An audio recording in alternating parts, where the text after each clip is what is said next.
a todos. Les pedimos por favor para poder desarrollar el curso con la mayor prolijidad posible, que tengamos todos nuestros micrófonos muteados. Muy bien, sin más vamos a comenzar. Bienvenidos al curso de expertos de heridas para toda Latinoamérica. Muchas gracias por acompañarnos el día de hoy. El objetivo, antes de comenzar, como siempre, los que nos han seguido en nuestras activaciones durante estos largos y largos meses de cuarentena, es poner unas breves reglas en pos del desarrollo profesional, el desarrollo académico de todos. Les pedimos que por favor, todos van a ver una barrita, tanto si están desde sus celulares o desde su computadora. Necesitamos que tanto el video como el micrófono estén los dos cancelados para que podamos observar a Paolo y para poder prestarle atención y para que no vayamos interrumpiéndolo, ¿sí? Para los que no me conocen, mi nombre es Jean-Pierre, yo soy el responsable de marketing para lo que nosotros llamamos ROLA, ¿sí? Para todo lo que es Latinoamérica. En el caso de tener preguntas durante la ponencia del doctor, les pedimos que por favor utilicen el chat, ¿sí? Que es el iconito de escribir que tenemos ahí en nuestro panel de control, para no interrumpirlo y al final nos comprometemos a poder abarcar todas las necesidades, ¿sí? Y por último, obviamente lo más importante, y por eso está el pororó, el pochoclo, el pop, o como se llama en cada uno de los países, disfrutemos del contenido y muchas gracias por su tiempo. Antes de dar la introducción, me gustaría presentarles todo lo que va a abarcar este curso de expertos, ¿sí? Que vamos a contar con 4 encuentros de 1 hora, más o menos son 45 minutos, 45, 50 minutos de contenido por 10, 15 minutos de preguntas. Por eso toda la experiencia es muy enriquecedora cuando hacemos preguntas entre todos. Aprovechemos que tenemos más de 10 países, ¿sí? Tenemos desde México hasta Chile y Uruguay, todos los países presentes en la tarde de hoy. Y entonces, cuanto más hablemos entre nosotros, más vamos a disfrutar el contenido. Nos vamos a juntar todos los jueves en este mismo horario. ¿Sí? La idea es que el doctor hoy nos dé un marco de un overview general, ¿sí?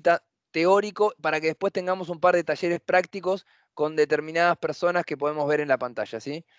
Y por último, antes de darle paso y no hacerlos perder más tiempo, siempre nos gusta compartir este slide porque es muy importante que entendamos que Coloplast es una empresa con presencia en todos los países de Latinoamérica y por eso los invitamos a que nos escriban, ¿sí? Por eso tenemos a Carlos, a María Isabel y a Mónica en Colombia, a Noel en Argentina, a Patricia en Uruguay, a Olga y a Daniel en Perú, a Claudia en Chile, a Mónica en Ecuador, a Carlos y a Tania en Panamá, a Gustavo en Costa Rica y a Carlos Ángel y Jorge Martínez en México. Todos los que están en esta pantalla y todos los que conocen el mundo de Coloplast se van a encontrar con un grupo humano muy, muy importante y muy lindo que van a estar más que predispuestos a resolver sus consultas, sus dudas y a darles más información si necesitan. Lo mismo por mi parte, siéntanse completamente libres de escribirme cualquiera sea el tema, cualquiera sea la necesidad que tengan y con gusto intentaré resolverlos. Sin más, les agradezco mucho el tiempo y le damos paso al doctor. Bienvenido, doctor. Si quiere compartir su pantalla, se lo agradeceremos. Muchas gracias.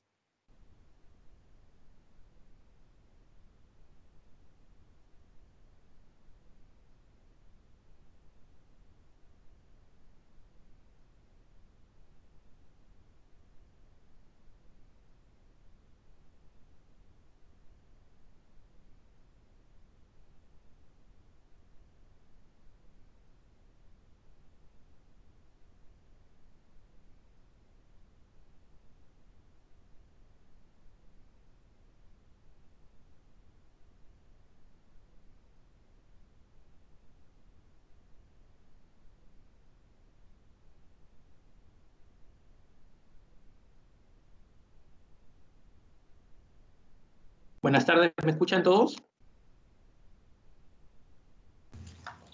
Lo escuchamos perfecto, doctor. Te escuchamos. Perfecto.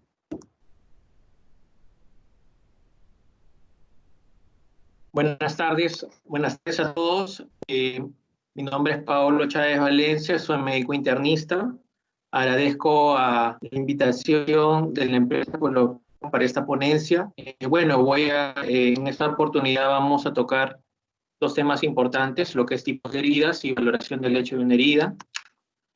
Esta ponencia tiene como dos objetivos importantes. Uno es conocer los diferentes tipos de heridas para su correcto abordaje y tratamiento. Y segundo, conocer la evaluación integral en la preparación del hecho de una herida para lograr un cierre definitivo.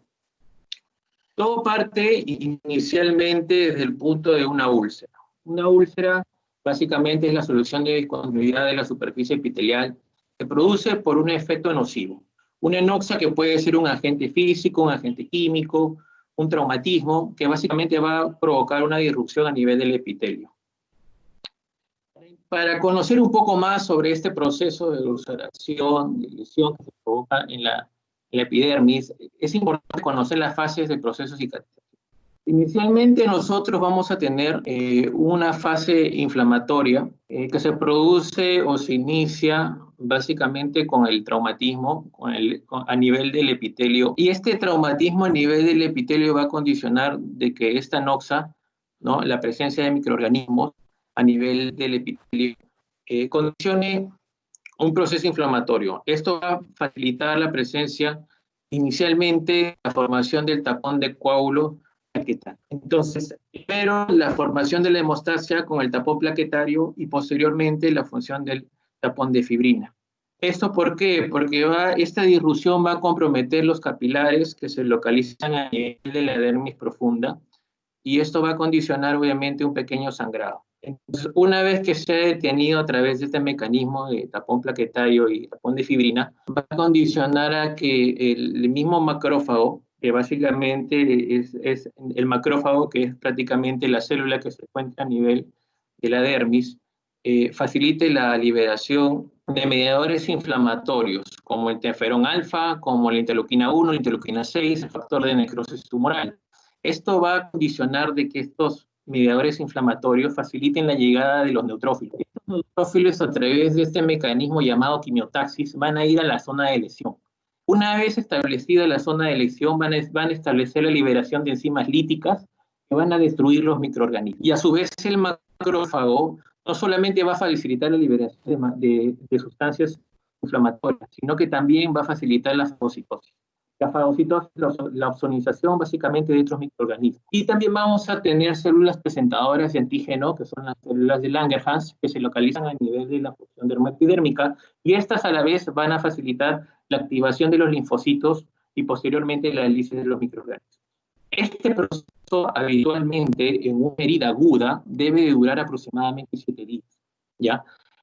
Pero ¿qué pasa? Que habitualmente nosotros, durante la fase del proceso de cicatrización normal, nos enfrentamos a heridas crónicas que generalmente tienen 6 semanas de evolución, mayor a 6 semanas de evolución.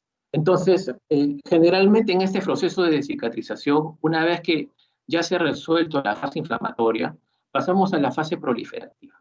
La fase proliferativa está comandada por los fibroblastos. Los fibroblastos son células reparadoras por excelencia, que básicamente a través de su sustrato fundamental, que es el colágeno, facilitar la reparación del tejido.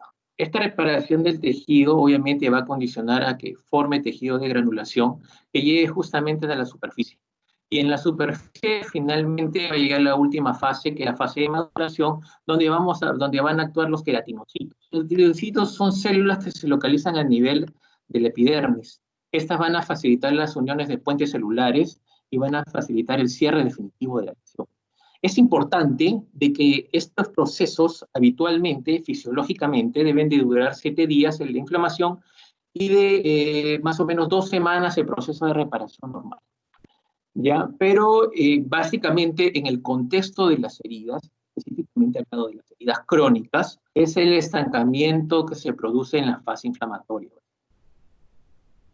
Una vez conocido esto, tenemos que saber que las 3 principales células que están involucradas en este proceso, tenemos al neutrófilo, cuya función habíamos dicho que es la liberación de la mielopiroxidasa, que es una enzima lítica que favorece la destrucción de los microorganismos, ¿no? En este caso bacterias. Y obviamente es la primera célula que se activa y que actúa directamente. en la primera línea de la batalla, juntamente también con los macrófagos, ¿no? Que son mediadores inflamatorios y que también a través del mecanismo de fagocitosis ozonizan a los microorganismos. Posteriormente también tenemos la fase proliferativa. Esta fase proliferativa está comandada por el fibroblasto. Es la célula regeneradora y reparadora por excelencia. Se localiza a nivel de la porción dérmica y esta básicamente va a liberar a través de los cimientos del colágeno, va a producir el proceso de reparación, de construcción del tejido. Posteriormente viene la fase de epitelización que habíamos dicho que estaba comandado por el queratinocito, que se localiza en la porción epidérmica, y esta va a formar puentes celulares a nivel de esta porción, facilitando el cierre superficial de la herida. Esos tres procesos debemos de tenerlos bien en claro para conocer cómo se producen las heridas y cómo parte desde el punto de vista fisiológico este proceso. Dentro de las tipos de heridas que nosotros ya conocemos, tenemos varios tipos. Tenemos las vasculares, que pueden ser arteriales, venosas o mixtas, las lesiones por presión, las de pie diabético, las oncológicas y las de quemaduras. Dentro de las úlceras vasculares es importante tener conocimiento que las úlceras venosas generalmente se van a localizar a nivel de la porción perimaliolar. Esta porción perimaliolar van a ser unilaterales, van a tener bordes irregulares, van a tener un compromiso superficial. La característica principal es que van a adoptar una coloración brillosa a nivel del lecho de la herida, a nivel de los poros, básicamente por el contenido de oximoglobina y esa hiperpigmentación característica que se localiza a nivel de la porción perilesional, ¿no? Posteriormente, estas úlceras arteriales, vamos a tener las úlceras arteriales que se van a caracterizar porque se van a encontrar a nivel de las porciones óseas, localizadas a nivel pretibial, a nivel de las falanges, a nivel del talón, y que básicamente pueden ser bilaterales. Las características que van a formar bordes bien definidos van a ser úlceras pálidas, con bordes regulares, definidas, se va a caracterizar porque va a ser una extremidad fría, va a haber ausencia de vellos, ¿no? Y básicamente la característica va a ser muy dolorosas. Dentro de los diagnósticos diferenciales que nosotros debemos de guardar siempre conocimiento es que podemos ver algunas patologías inmunológicas como el pioderma gangrenoso. Básicamente se caracterizan porque son lesiones dérmicas ampollares, como llagas irregulares, mal definidas, localizadas en las extremidades inferiores. Y se caracterizan básicamente por heridas que son de difícil cierre. Como también vamos a tener úlceras por vasculitis. Generalmente la polyarteritis nodosa es una de las vasculitis de pequeños vasos, va a comprometer la dermis, y esto va a condicionar lesiones que van a caracterizarse por lesiones regulares, localizadas en extremidades inferiores, de bordes eritematosos, muy dolorosas y con un lecho fibrinoso, básicamente, ¿no? También vamos a tener algunas úlceras por artritis reumatoide, que también casi se simulan mucho las lesiones por una vasculitis, pero la característica principal es que sus bordes no van a ser eritematosos. Siempre es importante que nosotros hagamos los diagnósticos diferenciales a nivel de las lesiones ulcerativas, porque en el día a día vamos a encontrar generalmente lesiones varicosas, y estas lesiones varicosas, por ejemplo, que es la mayor proporción de lesiones que vamos a presentar, se van a localizar a nivel de la porción perimayolar, ¿no? Muchas de ellas pueden o no tener dolor, el dolor es relativo realmente, pero la úlcera arterial, una de las características importantes es que es muy dolorosa, y ese dolor generalmente puede ser en reposo. Un dolor en reposo asociado a una lesión necrótica puede determinar una isquemia crítica, que muchas veces puede comprometer la extremidad del paciente. Luego tenemos otras lesiones que son las lesiones por presión. Las lesiones por presión básicamente se van a caracterizar porque va a tener que haber un mecanismo de presión y cizallamiento. Este mecanismo de presión y cizallamiento se van a localizar a nivel de los bordes que establecen contacto directamente con los tejidos. Estos bordes con relieves óseos que establecen contacto directamente sobre una superficie. Entonces, esto es muy común en los pacientes adultos mayores con comorbilidades, postrados crónicos que han tenido alguna enfermedad crónico-degenerativa que ha condicionado un estado de postración. Mucho se relaciona esta patología con el estado de malnutrición crónica. Y esta malnutrición crónica también condiciona muchas veces mortalidad.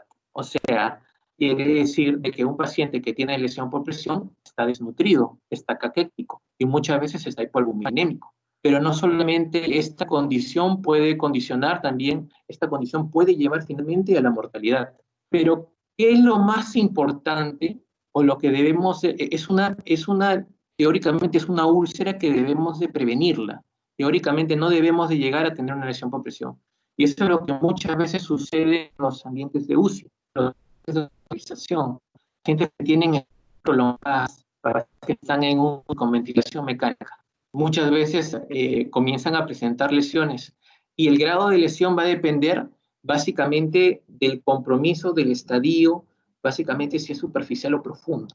Entonces, si a esto, a este paciente que tiene lesión por presión, se agrega una dermatitis por incontinencia, básicamente va a agravar mucho más el cuadro clínico de este paciente, ¿no? Entonces, es importante que abordar al paciente con lesión por presión de una manera tal que facilite la prevención, básicamente la movilización cada 2 horas, la presencia y la aplicación de sustancias, ¿no? Como por ejemplo el óxido de zinc para evitar la dermatitis del pañal a nivel de las zonas, a nivel de las zonas interglúteas, ¿no? En las zonas inguinales, ¿no? Donde se localiza mayor humedad, ¿no? Y la movilización que también debe ser importante. Pero no olvidemos de que esta patología está muy ligada o es directamente proporcional al estado de malnutrición crónica. Ojo, es una patología que está relacionada a pacientes que tienen muchas veces un estado marasmático de adelgazamiento y son pacientes que tienen atrofia muscular avanzada. Por eso que el tratamiento en este tipo de patologías radica básicamente en el estado nutricional, en la movilización del paciente, en aplicar sustancias que favorezcan la protección del tejido y básicamente el mecanismo principal es evitar la prevención, ¿no? Por eso, como pueden darse cuenta, ven esta escara necrótica en la parte inferior.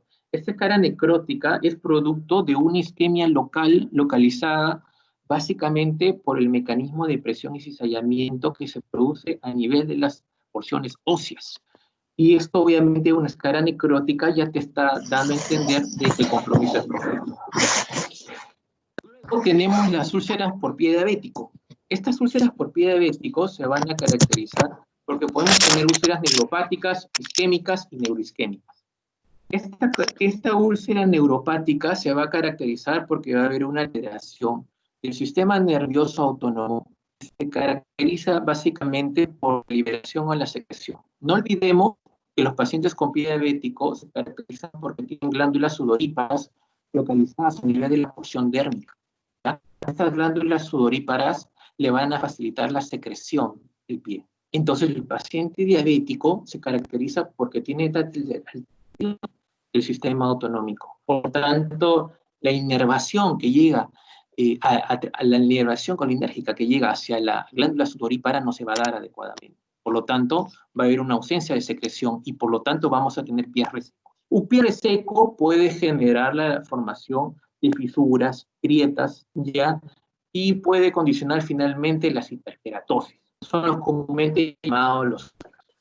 No solamente es eso, sino que también va a haber una alteración de la sensibilidad protectora, que se caracteriza por la alteración de la sensibilidad táctil y la sensibilidad de presión, lo que va a condicionar que el paciente tampoco nos sienta.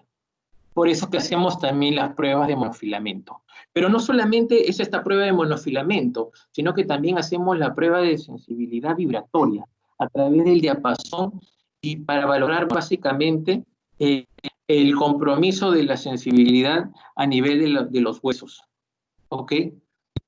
Básicamente es importante este estudio de la sensibilidad vibratoria que se hace con el diapasón porque se localiza a nivel de las prominencias óseas. Luego de esto, también es importante saber que hay una alteración de la sensibilidad nociceptiva, de los nervios sensitivos relacionados al paciente a tener analgesia, por lo tanto no va a presentar dolor. Entonces, esto se va a caracterizar con todo lo que he comentado. Primero, que es indoloro. Segundo, ¿por qué se localizan a nivel de las cabezas de los metatarsianos? Porque obviamente es la porción donde se provocan deformaciones en el pie y generalmente se localizan a nivel de las cabezas. Estas deformaciones del pie por la neuropatía va a condicionar de que aumente las zonas de mayor presión. Y no solamente eso, sino que también se pierde la curvatura plantar normal del pie, lo que condiciona finalmente a un paciente que forme hiperkeratosis, forme un mieloma y posteriormente la aparición de una úlcera por aumento de esa zona de presión. Entonces, lo que va a caracterizar a este paciente, este pie, básicamente con esta úlcera, es que es un pie caliente, aumentado de tamaño, y esta úlcera se caracteriza básicamente también porque tiene un fondo de granulación. ¿Ya? El paciente va a tener presencia de pulsos, el paciente va a tener vellos, la piel del paciente va a estar caliente, va a ser un pie aumentado de tamaño, deformado, y que muchas veces tienen características neuropáticas. La úlcera isquémica, a comparación, se caracteriza porque hay un compromiso vascular. Habíamos dicho que son vasos de mediano y pequeño calibre que se localizan a nivel de la porción infracondilia. Entonces, es importante saber de que estas úlceras son dolorosas. ¿Y por qué son dolorosas? Porque la isquemia duele, simplemente. Estos pacientes establecen mecanismos de isquemia que se acompañan de necrosis distales a nivel de las falanges y también presencia de lesiones violarias. Va a haber ausencia de pulsos, va a haber poca exudación, la piel va a ser fría, va a haber ausencia de vellos, va a haber cianosis distal, va a haber una necrosis seca o va a haber una gangrena húmeda dentro del lecho. También vamos a tener las úlceras oncológicas o malignas, que es muy importante conocerlas, porque generalmente, como ven acá en este dibujo, en la parte superior, ven que puede haber compromiso de las células basales, ya, de la unión dermoepidérmica justamente, y puede haber también compromiso de las células epidérmicas, células del estrato escamoso, específicamente hablando. Entonces, puede haber patologías oncológicas como el cáncer epidermoide o cáncer de células escamosas, o también puede ser la presencia del cáncer vasocelular. Son los dos principales cánceres que pueden estar asociados a esta patología. Puede también ver presencia de melanoma maligno, ¿no?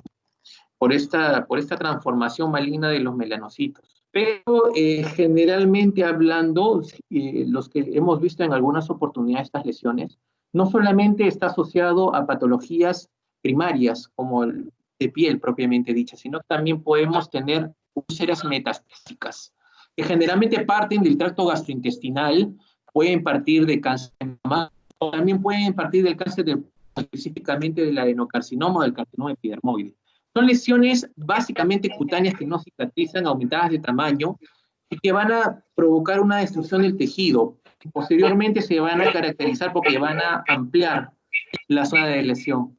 Generalmente son proliferativas, tienen un fondo de granulación, pero es un fondo de granulación muy sucio, son heridas muy exudativas, con muy mal olor, y básicamente distorsionan o básicamente también provocan alteración en la calidad de vida de los pacientes.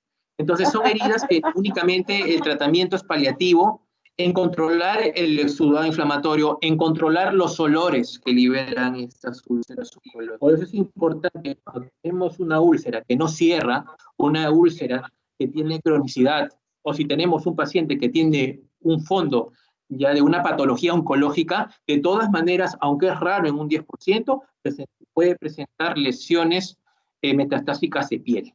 Entonces, es importante que también lo planteemos dentro de los diagnósticos, y obviamente si es una herida que no cierra o una lesión así de tal magnitud, que es muy proliferativa, muy amplia, ¿no? Básicamente de repente solicitar una biopsia del tejido, que sería lo ideal para llegar al diagnóstico. Entonces, finalmente, también dentro de estas clasificaciones podemos decir que dentro del lecho granulomatoso que habíamos dicho, tanto la úlcera venosa como la úlcera neuropática se caracterizan porque tiene un lecho granulomatoso. Y hemos dicho que la úlcera venosa generalmente es superficial, un lecho granulomatoso superficial. ¿ya? Y que es básicamente es irregular, tiene bordes irregulares, mal definidos, ¿ya? Y la úlcera neuropática, habíamos dicho de que tiene un fondo de granulación, pero básicamente puede ser que detrás de este fondo de granulación hay un compromiso profundo que llega hasta hueso. Por eso es que se hace muchas veces la prueba de probing to bone, que se realiza con una sonda canalada directamente, estableciendo la extensión básicamente de la enfermedad y la extensión del compromiso que pueda llegar.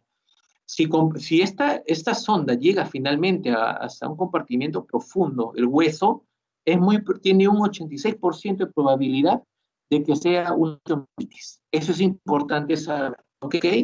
Entonces siempre aparentemente, vemos un fondo de granulación, pero siempre tenemos que explorar la profundidad de la lesión, ¿ok? Posteriormente también debemos darnos cuenta que tanto las úlceras isquémicas se caracterizan porque son dolorosas, un dolor generalmente muy intenso. Las úlceras venosas se alivian el dolor obviamente cuando hay una elevación de la extremidad, ¿ya? Y básicamente también la presencia de los pulsos, ¿no? Los pulsos isquémicos generalmente están ausentes, la úlcera venosa y neuropática tiene presencia de pulsos. En la úlcera isquémica, el índice tobillo-brazo básicamente se va a caracterizar porque va a ser menos de 0.0. Lo normal es el ITB es que sea de 0.8 a 1.3. Cuando es por encima de 1.3, 1.4, teóricamente, es porque hay clasificaciones. Cuando hay por debajo de 0.8, es porque hay obstrucción arterial que puede ser leve, moderada o severa. Y severidad es cuando es un ITB menos de 0.4. Luego también tenemos lesiones como quemaduras primer, segundo, tercero, cuarto grado. Muchas de ellas caracterizan porque en el segundo grado hay presencia de venas, va a haber compromiso epidérmico. En el primer grado puede haber simplemente un eritema. En el tercer y cuarto grado se va a caracterizar porque no va a haber sensibilidad. La característica principal es que va a haber compromiso más profundo. El compromiso es con las raíces nerviosas, sensitivos, generalmente, lo que condiciona que el paciente no presente dolor. Entonces, bajo estos tipos de herida que he comentado, es importante que nosotros partamos de cuál es la importancia de valoración de una herida. ¿Por qué es importante valorar una herida? Porque tenemos pacientes que tienen heridas crónicas y que son de difícil cierre, de difícil manejo, que van continuamente a muchos consultorios y que finalmente son pacientes que terminan con mucha depresión, con mucha ansiedad, con mucha preocupación, y esto también va de la mano con el aspecto social, familiar. Ya es muy importante ver el lado humano de los pacientes con herida, porque realmente viven un calvario. Y es importante saber esto, porque este deterioro de la calidad de la vida de los pacientes es un punto muy importante. Pero no solamente el deterioro de la calidad de vida del paciente, sino que también el impacto financiero en los sistemas de salud. El impacto es muy, muy caro, de verdad, manejar una herida. Y más aún si estás tratando a un paciente con una herida hospitalizado, aumentas estancias hospitalarias, puedes aumentar la presencia de recursos humanos, puedes aumentar la presencia de recursos materiales. Es algo muy importante, debemos de tomarlo en consideración. Por eso que en el manejo de las heridas, el manejo debe ser costo efectivo, ¿ok? Debemos emplear el costo-efectividad, y esto es básicamente gracias a la curación avanzada. Pero ¿a qué pacientes nos enfrentamos nosotros cuando hacemos una valoración de las heridas? Pacientes con alteración del estado nutricional, pacientes con tabaquismo, pacientes con alteración del estado inmunológico, pacientes con obesidad, pacientes con edad avanzada, muchos adultos mayores con comorbilidades, muchas veces con enfermedades crónico-degenerativas, pacientes con Alzheimer, con hipertensión, con diabetes, ¿no? Pacientes con enfermedades inmunes o enfermedades oncológicas. Muchos de estos pacientes de edad avanzada tienen polifarmacia, tienen una polifarmacia asociada. Quieren decir que de repente pueden utilizar anticoagulantes, pueden utilizar corticoterapia, pueden utilizar inmunosupresores, y que finalmente esto condiciona de que el proceso de cicatrización normal no se pueda dar. Entonces, todos son estos factores con los que nosotros lidiamos en la consulta diaria. Entonces, nosotros nos planteamos 3 pasos importantes. Uno, que tengo que controlar el exudado inflamatorio. 2, que debo de controlar la maceración de los bordes de las heridas. Y aparte de la maceración del borde de la herida, ¿no? Sí, también debo de controlar la lesión que se produzca en el tejido perilesional. O sea, son 3 cosas importantes que debemos manejar en el tema de la cicatrización de las heridas. Y ustedes, como se van a dar cuenta, la valoración de las heridas justamente marca estos 3 ítems importantes. 3 ítems importantes, ¿no? 3 ítems importantes, ¿no? Por eso que decimos que en la valoración de una herida, se reunieron en el año 2013 Chibal, Falanga y otros colaboradores y dieron origen a la famosa escala TIME. Es esta escala de valoración TIME. La escala de valoración TIME es un acrónimo que básicamente está relacionado a una conducta de cómo debo de valorar adecuadamente una herida para lograr un cierre definitivo. Primer acápite importante tenemos la T, que es tejido, tissue, que es tejido, que básicamente se caracteriza por la presencia de tejido necrótico. Tejido puede ser una escara necrótica seca, una escara necrótica húmeda, la presencia de un esfacelo amarillo húmedo que también me puede indicar un proceso infeccioso. Lo más importante inicialmente que debemos de hacer es básicamente la desbridación. Eso es lo que te dice la primera escala, es la desbridación, ¿ya? Y luego, posteriormente, que tú hayas debridado la herida, ¿ya? Sea por cual sea el método que podemos utilizar, quirúrgico, mecánico, autolítico, enzimático, ¿no? Biológico, cualquiera, debemos de lograr una buena desbridación. El siguiente paso sería, pues, conocer lo que es la I de infección, ¿no? La infección. Tenemos que valorar la virulencia, ¿no?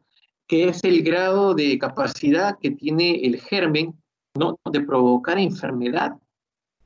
Luego, no solamente qué grado de virulencia o grado de patogenicidad, sino que también la carga bacteriana, el número de unidades formadoras de colonias que tienen los gérmenes. También es importante conocerlo y es importante también tratarlo, ¿no?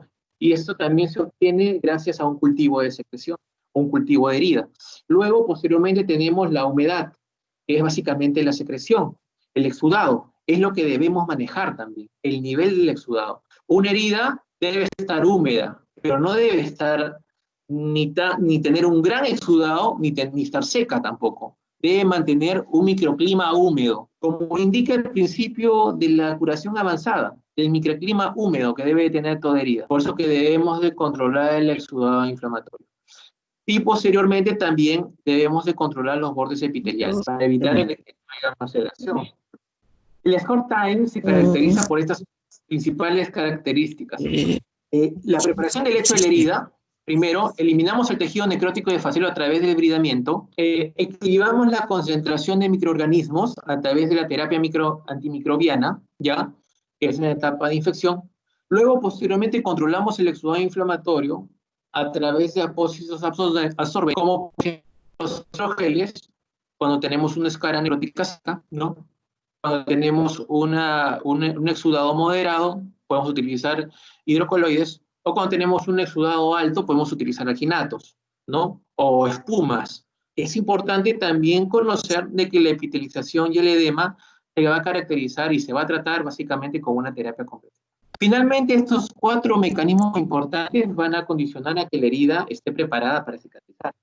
Pero el tiempo pasa y bueno, posteriormente salió la escala Dominate. En el año 2014, Gale y otros colaboradores más decidieron hacer esta escala, que también me parece que es súper compleja, es un acrónimo de 12 parámetros importantes, que también aborda el concepto de la preparación del lecho de la herida y la valoración de la herida crónica, de repente con un aspecto más integral, un aspecto más amplio, ¿no? Y con ello también la educación del paciente, ¿no? Es importante también hablar de que todos estos parámetros que nos da la escala Dominate son casi muchas veces similares al score time, pero tal vez la valoración del score time básicamente estaba relacionado al tema de la herida en sí. Pero no olvidemos de que los pacientes somos una parte integral en realidad. Tenemos que tener una valoración más integral, no solamente de una herida, sino de todos los componentes. Por eso que el Domenech me parece que es está bastante completo en realidad, y se caracteriza igual con el desbridamiento, eliminación del tejido necrótico de facelo. Habla también de la presión, ¿no? Tenemos el exudado, la infección, y luego del exudado tenemos la malignidad, la medicación, la salud mental, la nutrición, la insuficiencia arterial, las técnicas avanzadas, el edema, y vamos a ver paso por paso. Y cuando hablamos de debridación es importante hablar dos puntos importantes. La debridación puede ser quirúrgico cortante, quirúrgico porque va a ser en sala de operaciones y va a tener una anestesia general, ¿ya? O puede ser cortante porque podemos hacer a través de un bisturí un debridamiento cortante en cama.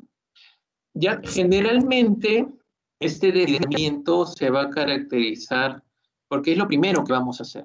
Este debridamiento quirúrgico lo vamos a hacer justamente cuando hay lesiones necróticas, cuando puede haber lesiones esfaceladas, y la lesión que tenga presencia de tejido esfacelado, ya desvitalizado, va a facilitar también la liberación de este. Aparte también puede facilitar la liberación de abscesos o colecciones que se localicen a nivel de los compartimentos, ¿no? La característica principal también es que es rápido. De las desventajas es que es muy doloroso y que muchas veces puede condicionar un sangrado, ¿no? Porque puede lacerar vasos sanguíneos.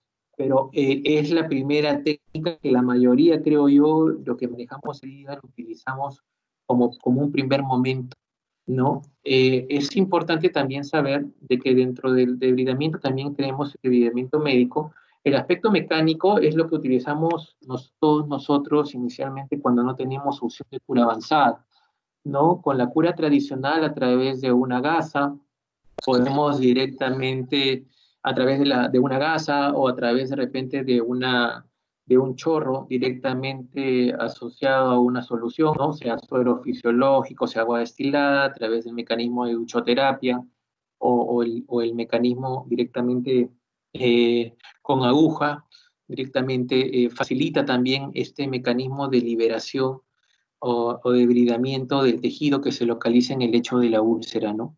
Ya, luego posteriormente también tenemos el autolítico, que generalmente lo utilizamos en las escaras necróticas secas, que va a facilitar la entrada de agua. ¿Ya? El agua purificada en un 90% generalmente va a condicionar que esta escara necrótica seca se pueda ablandar y a través de un mecanismo de autólisis esta puede ser degradada, macerada y finalmente eliminada.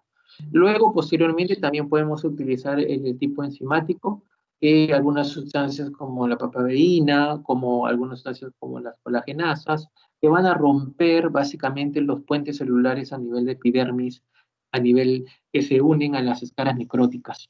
Tenemos escaras necróticas, podemos utilizar colagenasas, obviamente estos rompen estos enlaces y va a facilitar también esta escara.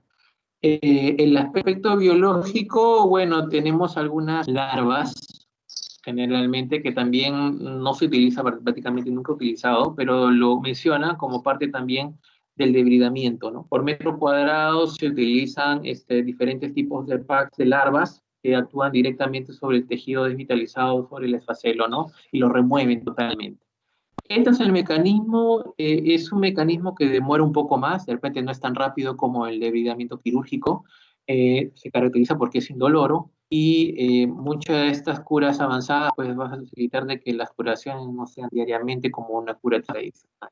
El principio fundamental de este debridamiento con cura avanzada se crea en base al microclima húmedo que debe tener toda herida.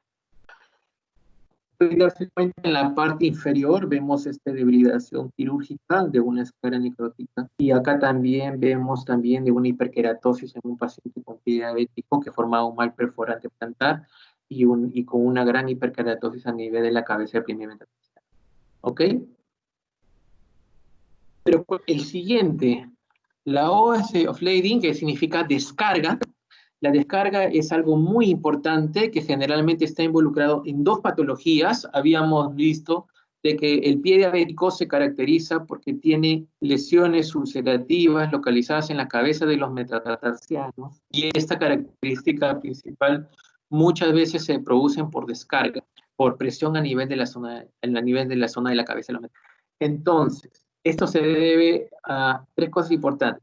A la presión excesiva, esta va a provocar dificultad de la petrización y va a provocar esta ulceración.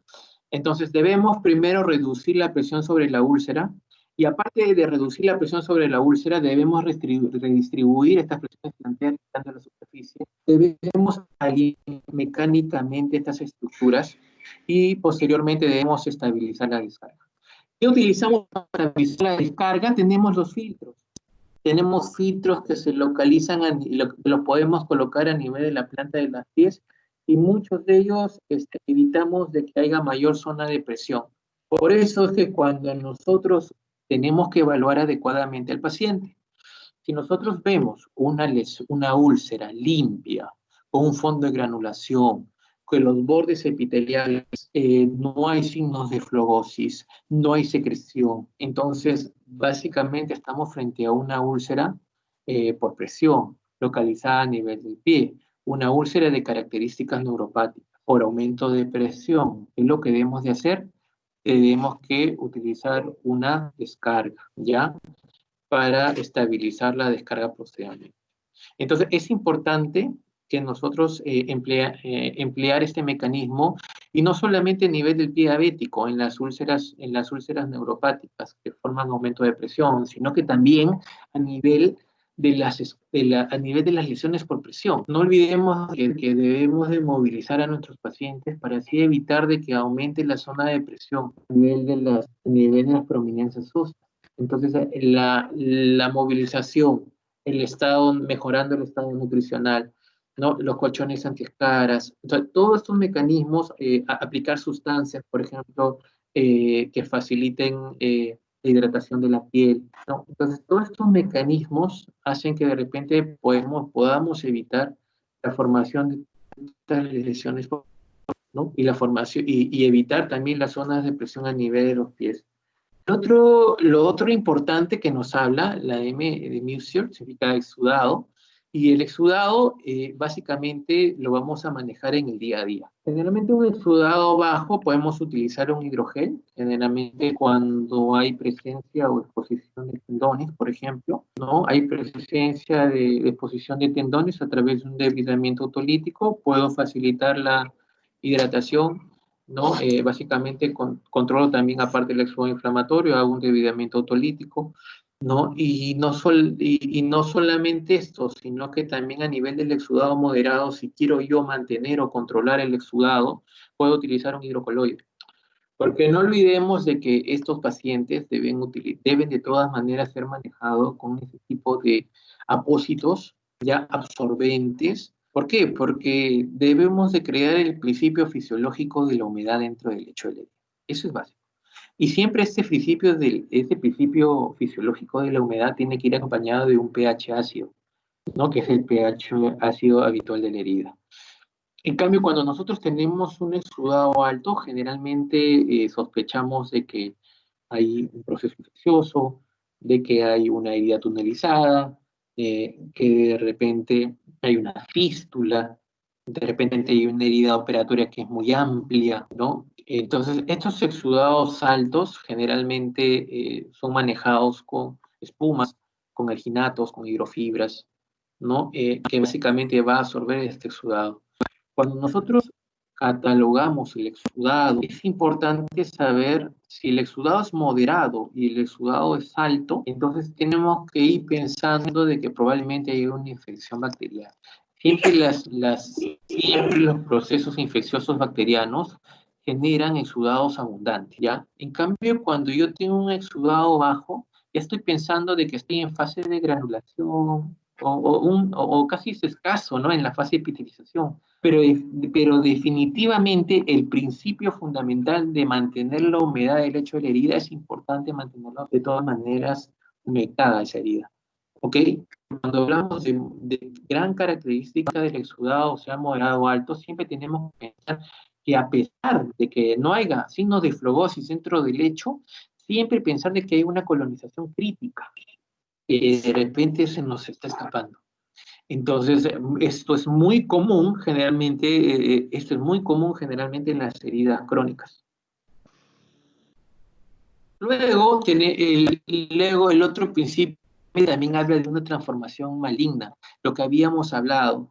Y esto es básicamente cuando existe una herida que tiene más de 18 meses de evolución, generalmente esto puede condicionar a una división celular mitótica de manera normal, lo que condiciona a una transformación maligna. Entonces, es importante realizar biopsia cuando estemos frente a este tipo de lesión crónica de gran amplitud y que establecen divisiones celulares mitóticas avanzadas, ya siempre ante la sospecha de que haya una transformación hemorrágica, pedir una biopsia. Luego, el otro parámetro también que habla el Dominate es de la medicación. Es importante saber de que muchos de los pacientes tratados tienen comorbilidades. Muchos de los pacientes, por ejemplo, los pacientes que son anticoagulados utilizan warfarina, ¿no? Utilizan los nuevos anticoagulantes orales, ¿no? Lo que condiciona también el difícil cierre de la herida. O pacientes que tienen corticoterapia crónica, pacientes que tienen insuficiencia suprarrenal o que tienen algún tipo de vasculitis, o de repente tienen una enfermedad tipo lupus, o artritis reumatoide. Entonces, cualquiera de estas enfermedades inmunológicas, reumatológicas, generalmente puede condicionar también la corticoterapia crónica. Por eso es importante indagar la anamnesis en el paciente, preguntar al paciente qué medicación está tomando. ¿Por qué? Porque miren, de repente la posibilidad es que muchos pacientes que reciben tratamiento con corticoides crónicos deberían bajarse la dosis paulatinamente, ¿ya? Para evitar insuficiencia suprarrenal, pero deberían tener una reducción más o menos de 5 miligramos de corticoides semanales. Y poco a poco vamos disminuyendo la dosis. Y con ello también, si el paciente presenta una úlcera, puede comenzar a tratarla. ¿Ok? O los pacientes que tienen también estados de inmunosupresión también corren riesgo de presentar úlceras que de repente tienen difícil cicatrización. Entonces, son múltiples los factores que pueden estar correlacionados. Y básicamente la medicación es importante, que debemos actuar frente a nuestra anamnesis en el día a día. Luego, la salud mental. La salud mental es importante porque debemos conocer el lado humano de nuestros pacientes, hablar con ellos, saber cómo se sienten, saber qué es lo que quieren realmente. Es importante también reconocer y saber diagnosticar si nuestro paciente está ansioso, si el paciente te presenta una depresión, porque muchas veces esto va a estar correlacionado con la evolución también de la herida, ¿no? Son pacientes que de repente no son muy colaboradores, pacientes que de repente no son colaboradores, necesitan apoyo social, de repente apoyo familiar. Entonces, esto también involucra mucho el estado de evolución de la herida, ¿no? Porque el compromiso familiar y social es algo muy importante. Yo creo que es lo más relevante en realidad.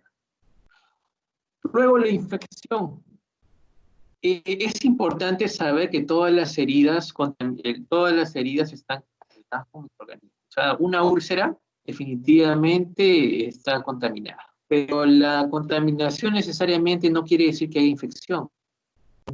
La contaminación y la colonización generalmente requieren una vigilancia estricta, una vigilancia estrecha, una observación, y no requiere cobertura antibiótica. En cambio, si nosotros ya tenemos una colonización crítica o una infección local, podemos ir pensando de que este paciente puede estar ya pudiendo estar desarrollando una infección, pero sin necesidad que en estos momentos haya signos de flogosis, ¿no? Pero, ¿cuál es el desencadenante importante? Miren, este es algo muy importante porque no todos vienen igual. Uno, conocer si es un paciente que tiene muchas comorbilidades, es un paciente malnutrido, desnutrido, es un paciente que tiene una herida crónica, ¿no? Es una herida con más de 6 semanas de evolución, que no cierra, ¿no? Entonces, es un paciente que no tiene apoyo familiar ni social, es un paciente que tiene pésima educación, o sea, y es un paciente que utiliza polifarmacia, o sea, es un contexto mucho más amplio, ¿ok? Entonces, estos parámetros que nosotros evaluamos para colonización crítica son parámetros clínicos, ojo, que vamos a valorar directamente cuando estemos con el paciente. Entonces, ahí necesitamos un tratamiento antibiótico tópico, localizado. Pero esto va a estar correlacionado directamente al aumento de la virulencia, ¿ya? ¿Ya? Es la capacidad que tiene el germen para producir enfermedad, ¿ya? Y las unidades formadoras de colonias, que generalmente pueden haber 100.000 unidades formadoras de colonias dentro del lecho de la herida, lo que determina ya una infección propiamente. Pero cuando hay una infección propiamente dicha, ya requiere una intervención sistémica y tópica en el tratamiento, ¿ok? Y finalmente, cuando ya finalmente podemos llegar finalmente a la fase final, que es la infección síndrome de respuesta inflamatoria. El paciente puede estar desarrollando una sepsis, ya cuando el paciente puede estar comprometido hemodinámicamente, pero no se olviden que dentro de este cuadrito que habla sobre el consenso importante, sobre el manejo de las heridas infectadas, vemos de que el biofilm se puede formar desde una colonización crítica hasta una infección sistémica. ¿Y qué es lo que estamos luchando? Luchamos en el cada día para erradicar el biofilm. Por eso que las mejores prácticas clínicas para favorecer la curación óptima de estas heridas infectadas, primero es importante preparar el lecho de la herida. Si yo preparo el lecho de la herida y hago un buen debridamiento quirúrgico, autolítico o enzimático, o lo que yo crea conveniente, voy a facilitar la posterior colocación de un apósito que tenga efecto directo sobre el biofilm, ¿ya? Porque el biofilm es una matriz extracelular de polisacáridos, de gérmenes, que están unidos en una etapa de latencia. ¿Qué significa latencia? Que están dormidos, ¿ya? Es una matriz extracelular de gérmenes que están prácticamente dormidos. Y esta matriz extracelular se caracteriza porque finalmente va a dar la formación de nuevos microorganismos a través de la liberación de gérmenes planctónicos. Por eso es que es importante la preparación del lecho de la herida y luego, posteriormente, una vez que he preparado adecuadamente el lecho de la herida, puedo utilizar un apósito que tenga plata y que actúe a nivel local para erradicar el biofilm. Así manejo la infección y así posteriormente también erradico el biofilm. Luego, posteriormente, tenemos la fase de nutrición. Tenemos dos parámetros importantes, los pacientes delgados y los pacientes que tienen obesidad tipo 1, llámese básicamente el IMC más de 30. La nutrición en el paciente con heridas es algo muy importante que tenemos que conocer. Las calorías de 30 a 35 kilocalorías por kilogramo al día es lo que debemos de manejar. En un sujeto que pesa 60 kilos puede ser 1.800 kilocalorías. Las proteínas varían de 1.25 hasta 1.5 kilogramos al día, por kilogramos al día. Pero ojo, estas son las proteínas recomendadas en un paciente que tiene una herida. Pero no olvidemos que en estas comorbilidades tenemos pacientes diabéticos, tenemos pacientes con enfermedad renal crónica en hemodiálisis, tenemos pacientes cirróticos, tenemos pacientes que tienen ya algún tipo de patología oncológica, ¿no? Que esté condicionando un consumo de proteínas importante, ¿ya? Por ejemplo, en los pacientes que son cirróticos se recomienda 0.8 gramos por kilogramo al día. En un paciente que tiene enfermedad renal crónica en hemodiálisis, 2 gramos por kilogramo al día, ¿ok? ¿Ya? Entonces, básicamente, estos grupos de pacientes son los que nosotros debemos tratar de mantener y manejar. Los líquidos, generalmente un líquido de 30 cc por kilogramo al día, y es importante saber también que la albúmina debe mantenerse entre valores de 3.5 a 4. La albúmina es un parámetro importante, lo que facilita el transporte de los medicamentos, de algunas proteínas que sintetizan en el hígado, nos mide el grado proteico, básicamente, ¿ya? Y también es importante también conocer la insuficiencia arterial, que es otro de los parámetros dominantes.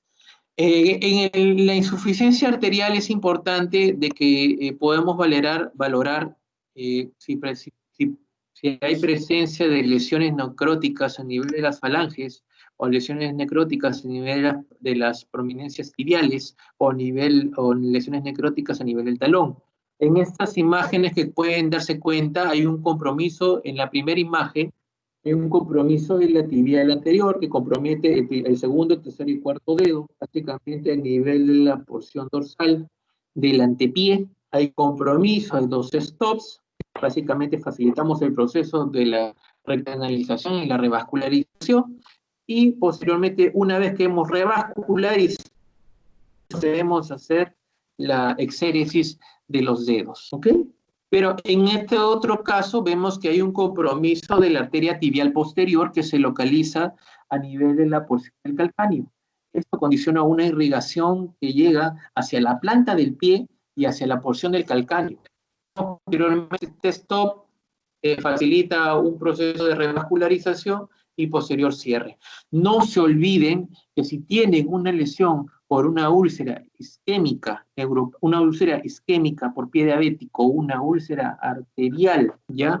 Generalmente, primero debemos de revascularizar, debemos de valorar a través de una ecografía Doppler cómo están las sondas, si son bifásicas, trifásicas, cómo están las ondas a nivel de las principales arterias que llegan al pie. Arteria peronea, arteria tibial anterior, arteria tibial posterior. Es importante valorar también la arteria poplitea, ¿ya? Entonces, estos parámetros son muy importantes. ¿Por qué? Porque muchas veces optamos por hacer curaciones, pero en un paciente que tiene un compromiso arterial importante, que muchas veces esto va a condicionar a una úlcera crónica de difícil manejo, y más aún en el contexto de un paciente que presenta mucho dolor, ¿ya?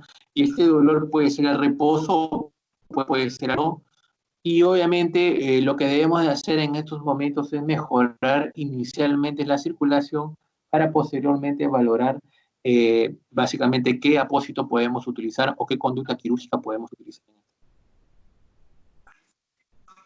Luego tenemos la terapia avanzada. En la terapia avanzada, de terapia avanzada, generalmente tenemos múltiples mecanismos de manejo para las heridas. Podemos utilizar oxígeno hiperbárico, podemos utilizar cierre asistido al vacío, factores de crecimiento, tenemos la terapia génica, tenemos la terapia celular de células madre. En realidad, todas estas terapias van de la mano con 3 puntos importantes. Primero, que debemos de tener un cuidado sistémico relacionado a la nutrición, al estado metabólico, a la prevención y a la educación del paciente. Es algo muy importante. Y en el control metabólico hago un énfasis importante de que estos pacientes, muchos de los pacientes diabéticos deben de tener márgenes óptimos, ¿no?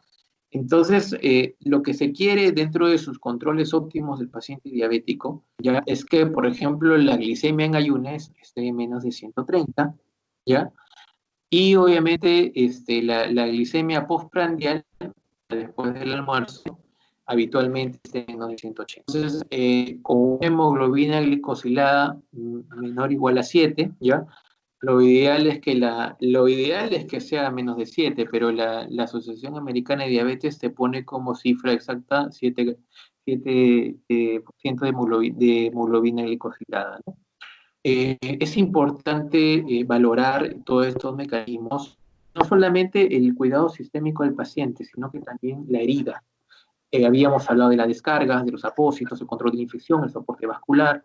Entonces, todos estos mecanismos tienen que ir de la mano con la terapia avanzada, pero no olviden que la terapia avanzada es una terapia coadyuvante. Coadyuvante. Primero, preocúpense en manejar sus glicemias, primero preocúpense en manejar el soporte nutricional, primero preocúpense por ver el estado vascular de tu paciente, preocúpense por controlar el cuadro infeccioso, mejorar la descarga, y luego, posteriormente, puede ir también de la mano con la terapia avanzada. Ojo. Luego, el edema, tenemos los pacientes que tienen lesiones subcutánea o linfedema, ¿no?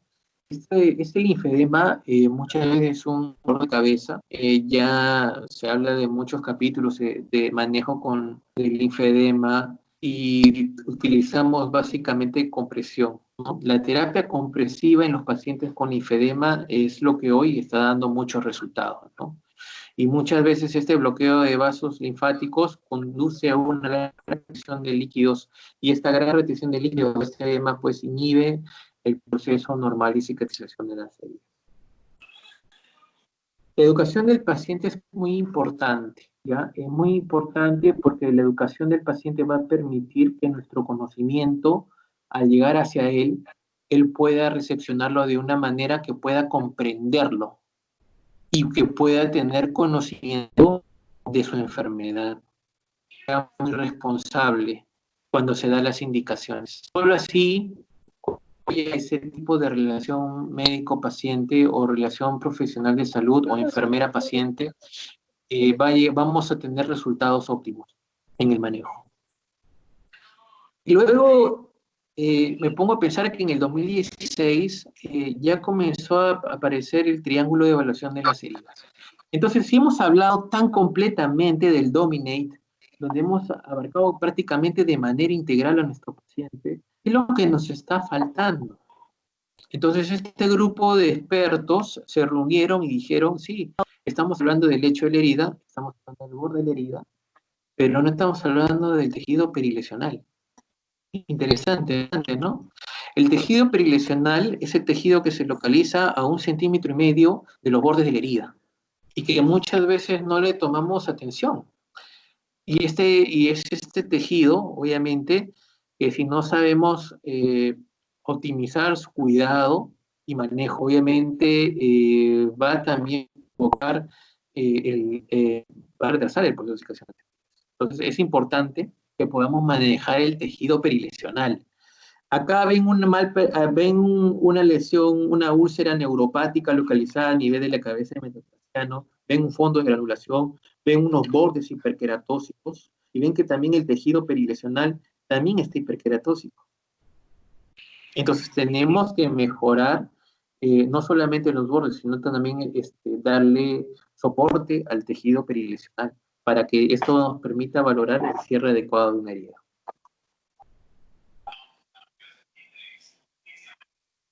Este, por ejemplo, es un caso que pongo, es un paciente de 58 años de edad, agente de seguridad diabético, con una evolución de 14 años, que vino descompensado a la emergencia, con una glicosilada en 10 gramos aproximadamente, una albúmina en 3.2, había en el hemograma presencia de leucocitosis, vino realmente en un mal estado. Lo que ustedes ven en la primera foto inicial, ven cuando ya se le hizo un debridamiento quirúrgico cortante. Este debridamiento quirúrgico cortante se hizo inicialmente y se le retiró en una gran colección purulenta. Por eso es que cuando nosotros vayamos o estemos en la emergencia y tengamos un paciente con pie diabético que llega a la emergencia con dolor y una gran tumefacción a nivel de la zona plantar, el paciente diabético por sí no tiene dolor, ¿ya? Fisiopatológicamente no tiene dolor por una úlcera neuropática, pero cuando aumenta el dolor es porque hay una colección. Tú lo tocas y hay mucho dolor y fluctúa. Entonces tú dices, no, y acá puede haber una colección. Entonces, el caso es importante porque es importante actuar dentro de las primeras 24 horas, porque hay un principio fundamental que se llama tiempo tejido. Ese tiempo tejido, así como hay tiempo corazón o tiempo cerebro, en los casos de accidentes cerebrovasculares o en casos de los infartos cardíacos, también hay tiempo tejido. Y el tiempo tejido te limita básicamente a que esta lesión no pueda ir progresando. Porque si tú no lo actúas a tiempo, este paciente tiene sepsis. Puede ser un compromiso de fascias, puede ser una piositis. Entonces puede haber mayor compromiso, ¿no? de su estado infeccioso. Entonces, a este paciente se le hizo una debridación quirúrgica, se le drenó colección purulenta y se le tomó muestras de tejido. Y esto es algo muy importante que también deben de saber. En algunos hospitales o centros de salud, muchas veces no tenemos opción a tomar un tejido de hueso, de repente tomar un tejido, o tomar una muestra de biopsia de hueso o tomar una muestra de tejido, pero tenemos los hisopos. El hisopo muchas veces a través del cultivo de secreción te permite pues de repente cultivar un germen que se localice a nivel del lecho de la herida. Pero acá hay dos condiciones que son muy controversiales. Teóricamente te dicen de que no deberías utilizar hisopos porque el hisopo puede generar un germen contaminante, ¿no? Y que generalmente eso es lo que dicen en el lecho de la herida, el hisopo puede de repente aislar un germen contaminante y por eso que ya no se debe utilizar. Está proscrito. Y obviamente que no se debería utilizar. Pero si estás en un ambiente hospitalario, un centro, que no tienes opciones a utilizarlo, podrías utilizarlo. Si no tienes opción para tomar una biopsia de hueso o para tener una biopsia de tejido, para cultivo. Pero solo si realizas un adecuado lavado hecho de herida. Ojo, tienes que hacer un correcto lavado a nivel del lecho de herida, ¿no? Un lavado, obviamente, con suero fisiológico, clorexidina al 2%, ¿no? El lecho de la herida lo lavas, posteriormente remueves todos los gérmenes que se localizan en el lecho y posteriormente introduces de manera profunda, puedes introducir de manera profunda el hisopo. Pero ojo, son en aquellos casos cuando no tengas que muestra tomar y de todas maneras se te pide algún tipo de cultivo que pueda darle soporte al antibiótico que vas a administrar, porque todo tiene que estar documentado. Particularmente los cultivos de tejido y los cultivos de huesos tienen mayor rendimiento, ¿ok?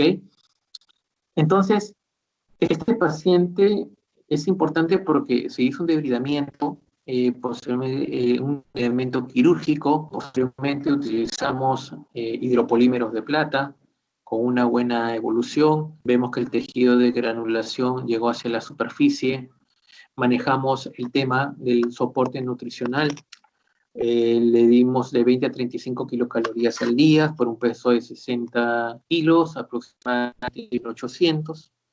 Ya, posteriormente dimos también a 1.5 gramos por kilogramo de proteínas, ¿no? Serían más o menos 90, entonces el paciente también manejamos el tema nutricional con él.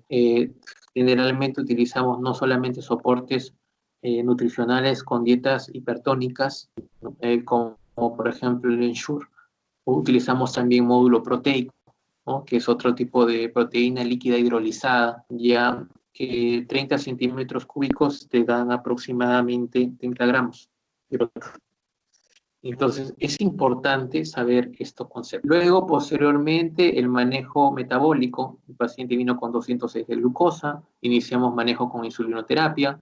La insulinoterapia habitualmente se hace a nivel del ambiente hospitalario, ya y realizamos una insulinoterapia con un esquema bolo-basal y posteriormente también controlamos el tema metabólico. Como pueden darse cuenta, tuvimos un cultivo de tejido donde aislamos Staphylococcus aureus sensible, ya, y para un Staphylococcus aureus sensible podemos dar tratamiento. Dimos tratamiento antibiótico, vino con una PCR en 10.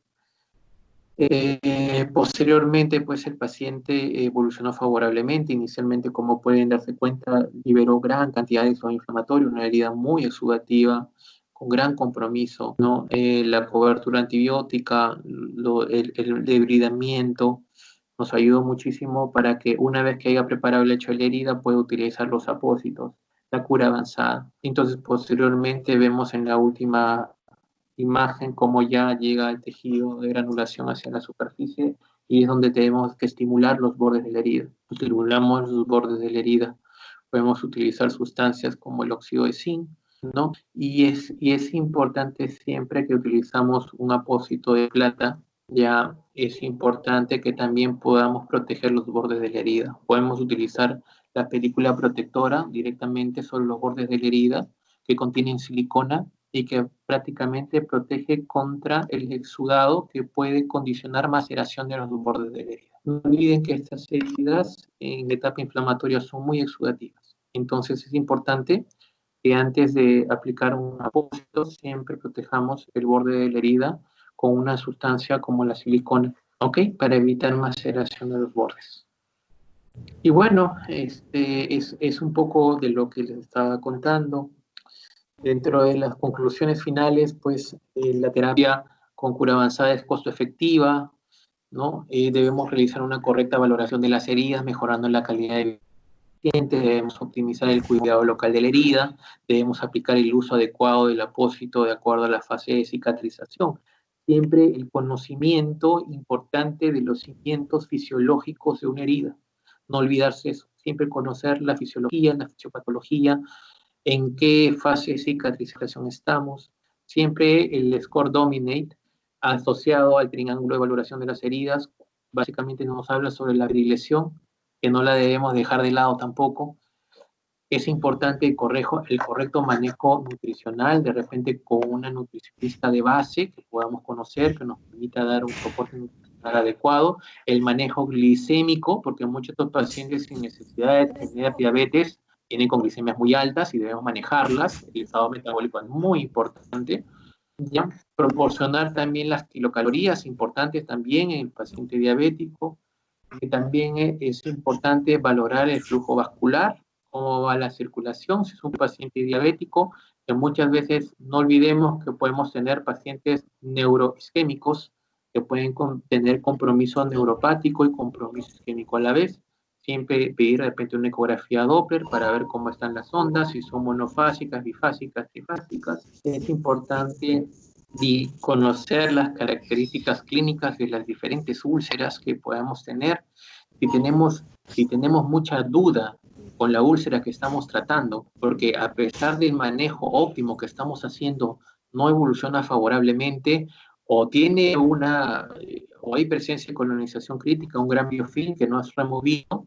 Segundo, puede hacer que haya presencia de osteomielitis por continuidad y de repente no hemos explorado con una sonda canalada si hay presencia de osteomielitis. Tercero, si de repente estamos hablando de una úlcera dentro de los diagnósticos diferenciales, puede ser una úlcera por vasculitis, una úlcera por AR, una úlcera de epiderma gangrenoso. Y siempre cuando hay este tipo de dudas, cuando hay este tipo de úlceras, dentro de los diagnósticos diferenciales siguientes, es importante que hagamos una biopsia.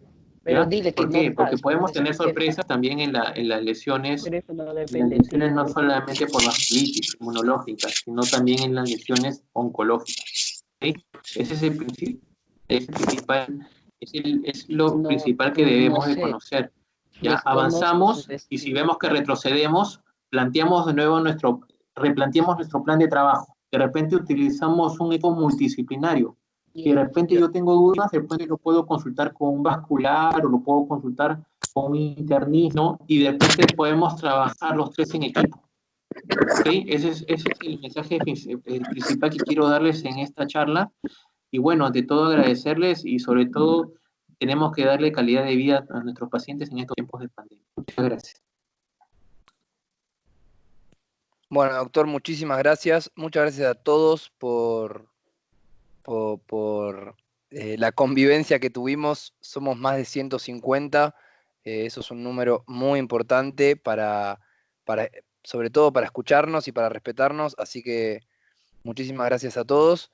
Mientras, si algún valiente quiere hacer la primera pregunta por el chat, yo la leo. Les vuelvo a mostrar qué nos espera para las próximas semanas. Para las próximas semanas tenemos el jueves que viene un taller de cómo preparar el lecho de una herida, ¿sí? El otro jueves cómo debridar una herida y el último jueves del curso de expertos del manejo de heridas avanzadas vamos a tener un seminario con expertos de Panamá, de Perú y de Chile, ¿sí? Así que los invitamos a todos a participar.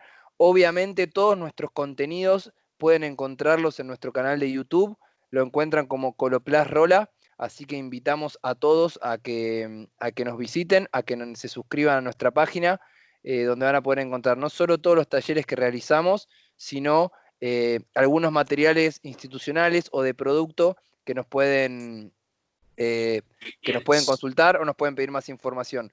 Un detalle no menor, no tienen que inscribirse para el resto de las semanas.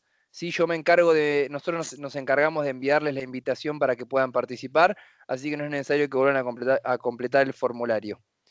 Muy bien. Tengo una pregunta acá. Stephanie Chávez nos pregunta: el de ostomías, ¿para cuándo es? El taller de expertos de ostomías lo estamos llevando a cabo el miércoles. Te pido, Stephanie, no sé de qué país me estás escribiendo, pero que le hables al representante Coloplast de tu país y que te vas a ver aclarar las dudas. Bien, acá el doctor Chávez le consulta a Sara Barrientos: ¿cuál es la diferencia entre el Dominate y el Time? Claro, el time es una valoración de la herida inicial en la cual te mide 4 aspectos importantes de la úlcera. Tejido, es un tejido necrótico traselado. Luego, posteriormente, la infección. Se mide lo que es el exudado, los bordes de la herida. Pero la característica principal es que esto está relacionado únicamente con la herida en sí. Entonces se necesitaba una nueva escala de valoración que nos permita poder manejar de manera integral al paciente, desde un punto de vista más humanizado. Entonces viene la escala Dominate, ¿ya? Y esta escala Dominate lo que hace es básicamente ver el aspecto más integral y mide 12, es un acrónimo de 12 parámetros, ¿ya? Y te mide, entre los principales, por ejemplo, te mide lo que es la debridación, te mide la descarga, por ejemplo, ¿no? La descarga que no está contemplada en el time, por ejemplo, y que es algo muy importante en las úlceras de pie diabético y en las lesiones por presión. ¿Qué más? Luego, posteriormente, te mide el tema no solamente del exudado, sino que también te habla sobre la transformación maligna que pueden haber en algunas úlceras con caracteres malignos que debes descartarse con una biopsia. Y luego, posteriormente, también te habla también del tema educacional, el tema de salud mental, ¿no? Salud mental del paciente, te habla de la educación del paciente, ¿no? Te habla también de parte de la infección propiamente dicha, ¿ya? Pero son otros aspectos, otros aspectos relacionados con la atención integral del paciente. O sea, una atención más humanizada, diría yo, ¿no? Entonces habla del compromiso vascular, habla otros aspectos más de la parte nutricional, ¿no? La parte nutricional también es algo muy importante que no lo hemos dejado de lado y que, por ejemplo, la escala Dominate lo toma mucho en consideración para el correcto cierre de una herida.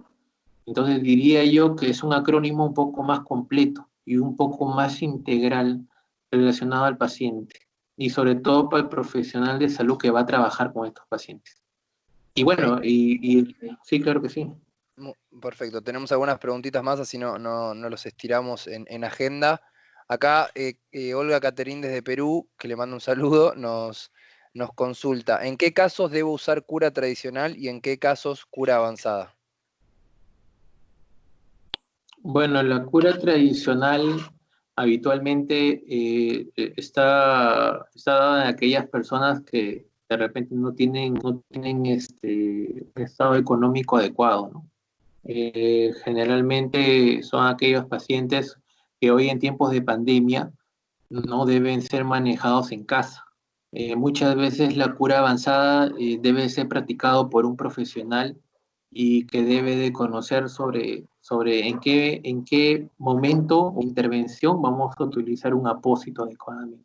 La cura tradicional generalmente no se ha visto muchos beneficios, más bien se ha valorado a través de la presencia de gases que desecan más la herida, no le da el aspecto fisiológico normal que debe tener una herida, que es el microclima húmedo, pero generalmente debemos aplicarlos en aquellas personas que de repente no tienen recursos económicos o aquellas personas que es muy probable que no puedan salir de casa y que de repente necesitan curaciones simples en casa, ¿no?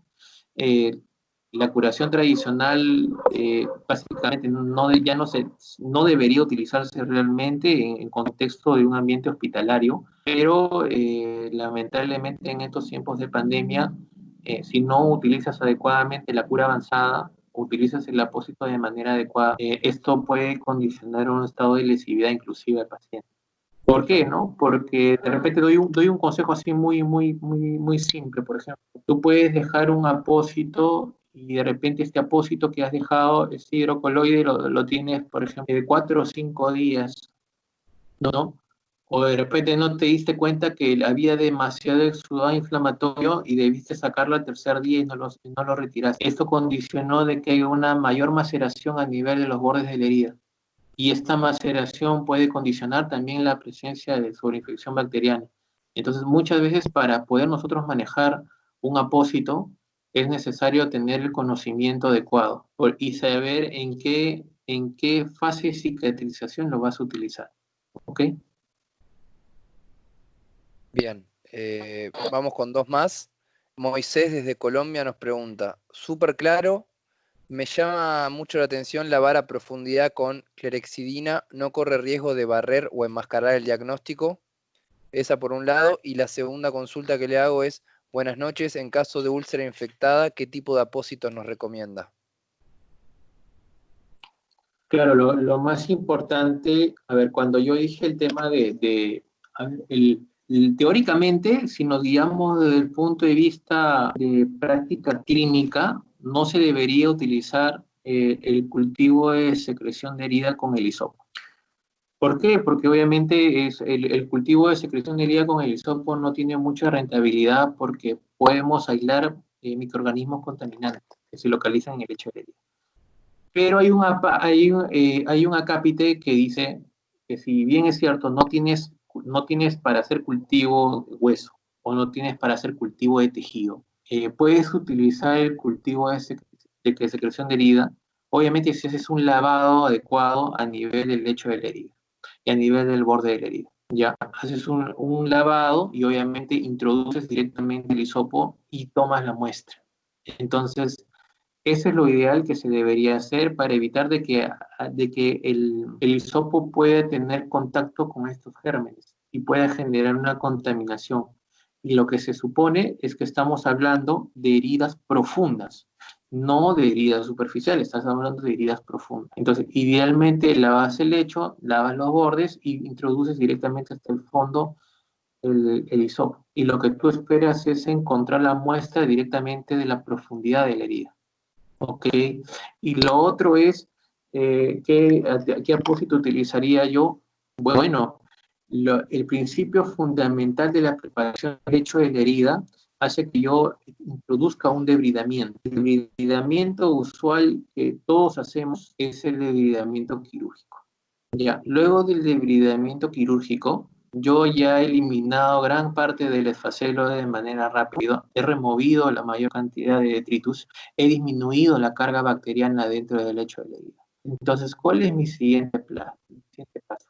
Mi siguiente paso es tratar de remover el biofilm, porque no olvidemos de que en la superficie podemos tener el esfacelo, podemos remover ese esfacelo y puede quedar un tejido fibrinoso, ¿no? Y obviamente esta herida no va a dejar de ser exudativa, porque todavía está infectada, hay infección. Entonces, una vez que removamos todos, tenemos que controlar el exudado. Pero no solamente controlar el exudado con una sustancia que tenga metilcelulosa o que tenga la característica de absorber, sino que también debemos de tener una sustancia que tenga un papel bactericida, como por ejemplo el hidropolímero de plata. Me encanta el hidropolímero de plata porque obviamente tiene una característica principal porque se amolda el lecho de herida, básicamente evita la presencia de fugas y por un mecanismo de capilarización alveolar sale inmediatamente, se evapora todo su contenido. Pero lo más importante es que no haya presencia de fugas y se controle todo el exudado inflamatorio. Y en este caso, el hidropolímero de plata tiene una acción directa que se amolda hacia el lecho de la herida. Pero siempre lo he dicho, para mejorar y para proteger el borde y la perilesión, es importante que utilizamos una película protectora que nos proteja el borde y la perilesión de una maceración, generalmente cuando tenemos heridas exudativas por infección. Muy bien, excelente. A ver, vamos con la última consulta. Karina nos pregunta, buenas tardes, si tengo un paciente adulto mayor con herida por presión y no cuento con los materiales necesarios para la cura, ¿cuál debería ser mi actuación inicial? ¿Cómo? ¿Te puedes preguntar de nuevo? Si tengo un paciente adulto mayor con herida por presión y no cuento con los materiales necesarios para la cura, ¿cuál debería ser mi actuación inicial, mi primer accionar? Lo primero que deberíamos hacer con este paciente es, primero, ver qué tipo de lesión tiene. La lesión es de primer grado, segundo grado, tercer grado, cuarto grado, dependiendo qué grado tiene esa lesión por presión. Segundo, lo que tengo que tratar de hacer es tratar de movilizar al paciente para evitar de que haya mayor zona de presión en esa herida que se está formando. Ahora, si no tengo cura tradicional o cura avanzada, entonces, ¿qué es lo primero que haría? En realidad, lo que tendríamos que hacer es valorar si no hay infección de la herida, ¿no? Porque puede haber lesiones por presión que puedan tener signos de flebosis, ¿no? Puede haber aumento de secreción, o de repente puede ser una herida que está ya con una escara necrótica, ¿no? Y primordialmente lo primero que haría es tratar de movilizar a ese paciente para evitar que haya mayor zona de presión, y si es así, pues tratar de valorar la posibilidad de hacer una cura, si no tengo cura avanzada, iniciar una cura tradicional.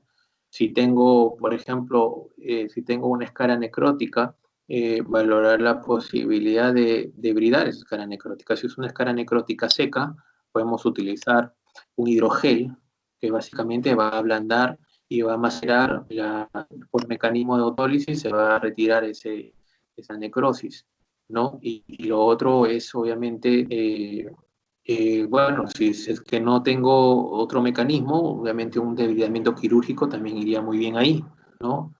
Pero sobre todo, lo que siempre he dicho de que estos manejos van de la mano, el paciente que tiene lesiones por presión va de la mano con soporte nutricional, definitivamente, ¿no?